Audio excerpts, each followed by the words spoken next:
Quand on parle du blue carbon, il y a toujours une petite confusion. On peut imaginer que le blue carbon, c'est tout le carbone bleu, donc c'est tout le carbone qui est dans l'océan. En fait, les scientifiques ils utilisent le terme blue carbon spécifiquement pour les écosystèmes côtiers.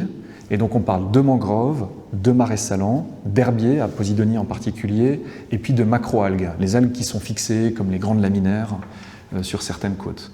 Ces écosystèmes côtiers ils sont intéressants parce qu'ils sont très productifs.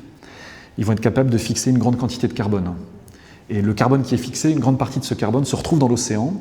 Une fois qu'il a été brouté par des organismes supérieurs, ce carbone se retrouve dans l'océan et donc loin de l'atmosphère. Et donc il y a un potentiel d'absorption de carbone par ces écosystèmes côtiers qui est important.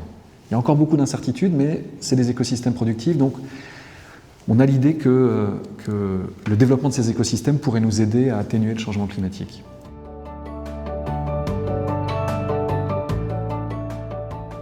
L'autre point important, c'est que c'est des écosystèmes qui sont aujourd'hui fortement dégradés, alors peut-être par le changement climatique, mais aussi par l'action directe de l'homme, par la dégradation des habitats, la transformation de mangroves en zones pour de l'aquaculture par exemple, la dégradation des herbiers à Posidonie par l'action directe de l'homme, les bateaux, la pollution côtière, etc., etc.